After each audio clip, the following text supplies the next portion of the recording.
G'day, awesome people. Let's get started.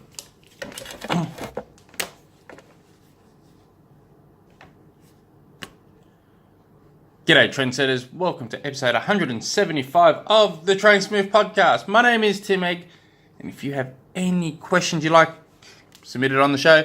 Jump on through to the website, trainsmooth.com. Fill in the info and I get the questions. So I do need to throw a big apology here. Today's question comes from Marcus. I coach Marcus, and he sent this question the 20th of April, and it's kind of got lost in the shuffle, so I do apologise. I half answered it via email, but I told him I'll go into more information on this when on the show, and I've just lost it, so I do apologise. The question, and this is one of my favourite questions too, and I'll explain why. So I've heard your references on nasal breathing in multiple podcasts over the last week of me listening. Thanks for listening. Would you explain the benefits of nasal breathing and the data and research you have? So, going back, I want to say definitely over a year ago. I want to say 18 months or thereabouts. I came across a book called The Oxygen Advantage, from Patrick something. I do apologise. And that changed a lot in my world. That changed so much on how I look at everyday life, how I look at training, how I look at sports performance.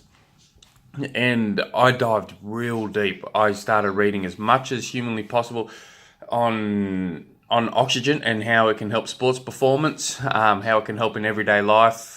It's crazy how much, when we look at oxygen, we just think of, I've got to do some altitude training in the lead up to this race. Yeah, get up high. Yeah, get some red blood cells. And that's as good as we go. And then the people that can't get up high, for instance, they just go, oh yeah, I don't see much advantage of that. Yeah, if you don't time your coming back down to sea level right, you blow your race. So, and that's kind of been the debate. That's kind of all you really hear. And we just move on saying, so what intervals are you doing? And then, what are you lifting at the gym? We're all worried about other things. And all of a sudden, this book comes along, The Oxygen Advantage, that can take big chunks into your sports performance, and it has very little impact to do with your body. And what I mean by that, I mean you're not needing to go out for extra swims. You're not needing to go out for extra runs, extra rides. You're not needing to jump into the gym an extra 3 times a week or whatever. You do exactly what you're doing. You add this oxygen program into your everyday life, and all of a sudden your performance increases. It's you start becoming more efficient. Now I'll go a little bit more into this in a minute, but it really did change. Now I don't want to jump too ahead of myself. So it's basically a 250 something page book, and I came hooked on it. There's another half a dozen really good books out there, but this one takes the cake. It's the best. And out of all performance books that I've read, this is by far the best. It's changed the way I looked at everything. So there's a few things to it. Now, for the people that go, oh God, I'm not going to read 250-page books. The last time I read a book was a Mr. Man book to my child, a couple of years ago, and even that was a struggle. So, good news. I've actually shortly after I read this, I wrote a blog condensing this book down to just one blog. So I'm guessing it's maybe 500 words or thereabouts. So if 250-page book isn't what you got in mind, just jump on through to trainsmooth.com. Up on top, you'll see resources. Click on resources. Go all the way down till you see the word oxygen program oxygen program. And it will have the basis of it. So there's really 4 parts to creating an oxygen program. Now, I've actually got the blog up in front of me here now. I wrote it on the 11th of January 2017. So it's been over 18 months since I've really got into this, and I've stayed very, very consistent with it myself. I've got one. I gave it to all my athletes that I coach that just get into. I only know of one that actually took it serious, and the rest, it has that mental toughness to it. You know, it mentally taxing, but so worth it. And once you get into a routine, these things you do become hard, but it's almost an addiction, an addictive feeling. So I'll come into it in a second. Sorry, I'm already 5 minutes, almost 6 minutes into this podcast. This could be a longer podcast, sorry, because it is my favourite subject. I got this private Train Smooth group on Facebook for the athletes that I coach and past coached, and I hammered them hard at this time with blog post after blog post just for them, and I think they got numb to it. So the main areas is a body oxygen level test, nasal breathing. There's another part: breathe light to breathe right, and a strategic breath holding. That's my favourite bits. So for there's many benefits to it, and I list a heap of them. Improve anaerobic engine supply system that allows greater endurance, strength, blah blah blah blah. Basically, I'm going to reduce all this. You know, it's faster VO2, Kindle allowing. It's basically all this. I've listed a heap of things here in front of me, and I won't read them because you don't want me to read to you. The whole thing with this is a better delivery for oxygen to travel via your blood cells to your working muscles and organs. Hence, you're able to go harder and faster with less fatigue. You're able to recover faster. It's just, and you're able to breathe less. So, start off, the basis of it is, for the first 2 weeks, you want to do it every single day. And then from there on in, 2, maybe 3 times a week there on up, or maybe twice a week there on after, and maybe in the lead up to a big race, chuck it in at 3 to 4 times a week. And so each day it only takes 10 or so minutes to an investment.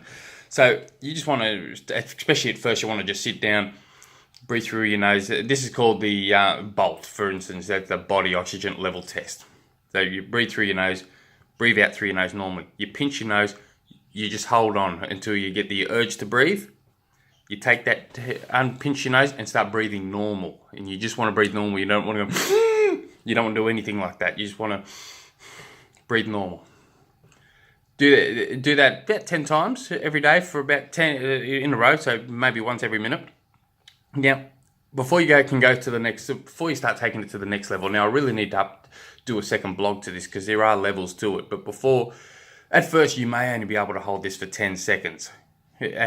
Maybe sometime, and if you're very unfit and you put significant weight on, for instance, you may only be able to hold it for a few seconds. That's fine. This will improve. But most people at first, you get a very elite athletes doing this, and all they can hold is about 15 seconds at first. You want to aim for at least 40 seconds to be able to hold, and that will come within a month or 2 weeks, or even it came real quick to me. I think my first one was like 9 seconds the first day, and then within 2 weeks I was pretty close to 40 seconds holding. So, and then instantly you'll start seeing an improvement just from those 2 weeks. In swimming, you'll see a lot of people see massive improvements in swimming. For me, it was the most incredible thing. I instantly took 10 seconds per 100 meters off my time. Just think about that. You think about people doing 20k swim weeks. God, I'm highly jealous of them.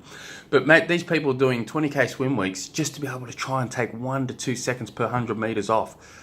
In 2 weeks, I was able to take 10 seconds off my 100 meter time by simply just pinching my nose, sitting down at work for 10 minutes a day for 2 weeks.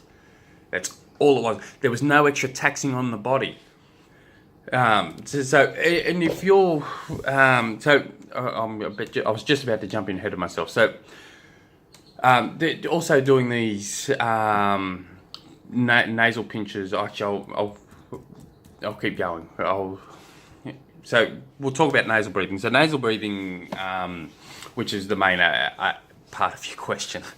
So nasal breathing does many things. It filters the oxygen, it regulates the oxygen that's coming into the body. A lot of people breathe through their mouths, awake and asleep.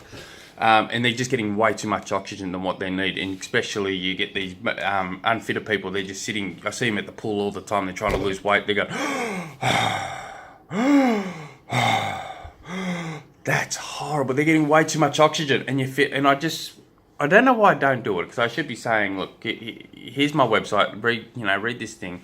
You need to start starving your body a little bit of oxygen, and you'll start breathing through your nose.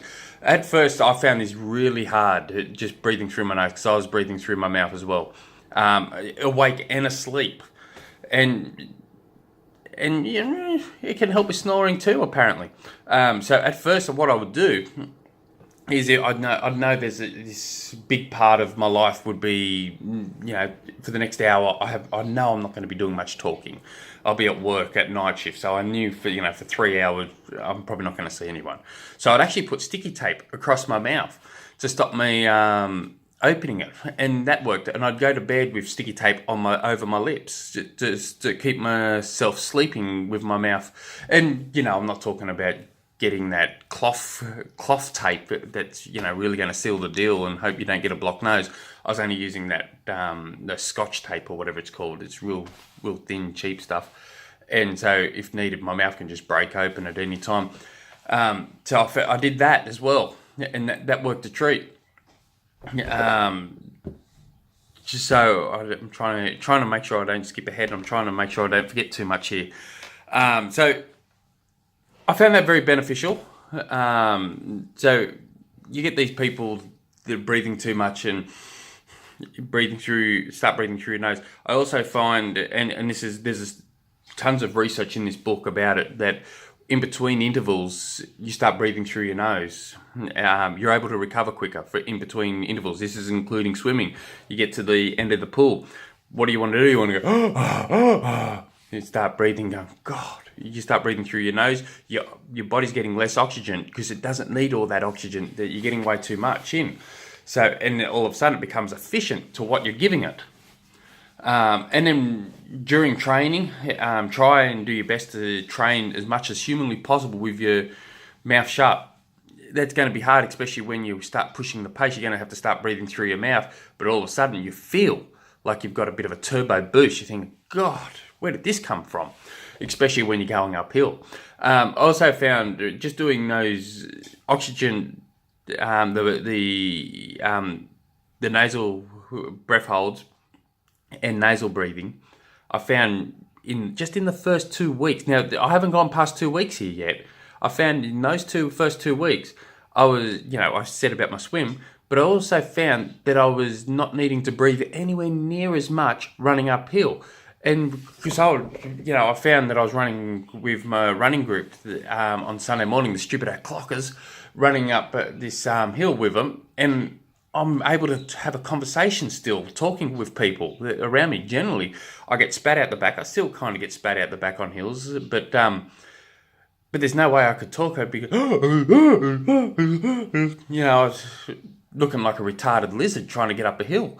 But all of a sudden I started being able to talk, complaining, but I was able to talk.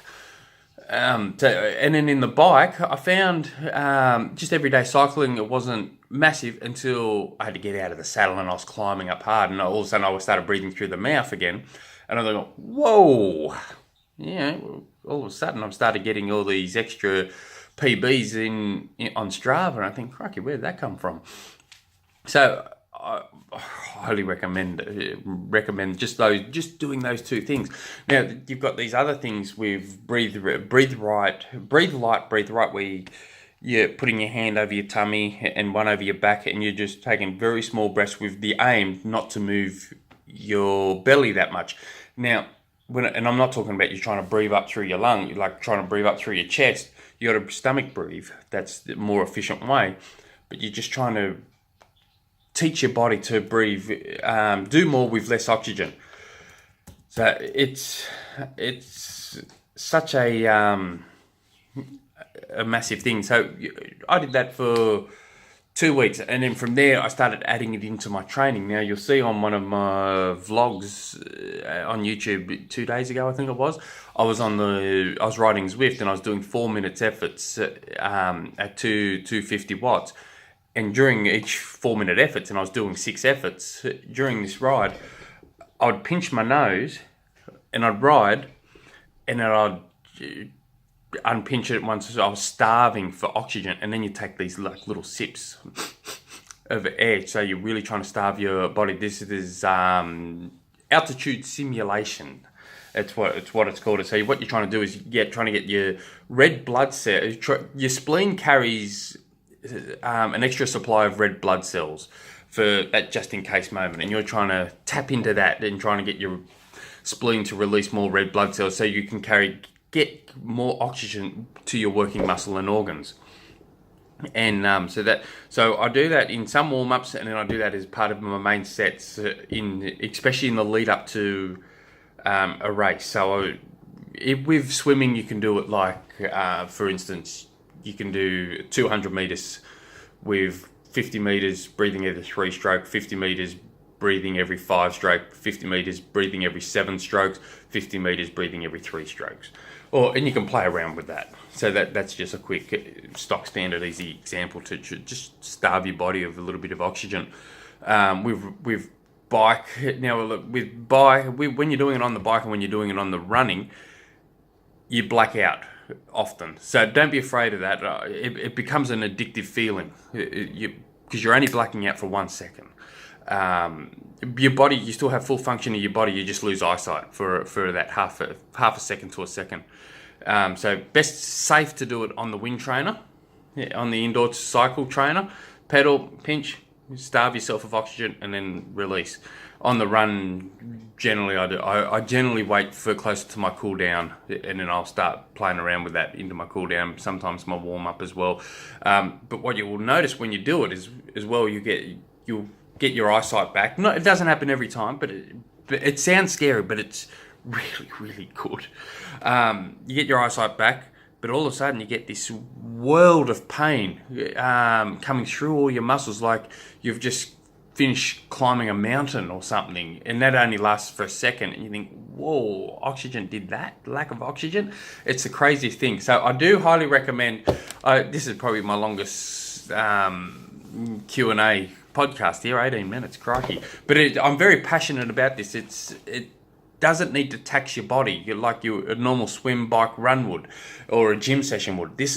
You do this in your downtime. You're not, your body can still recover, be in recovery mode. You could be at work. I do it at work. I do it at home. I do it whenever I can.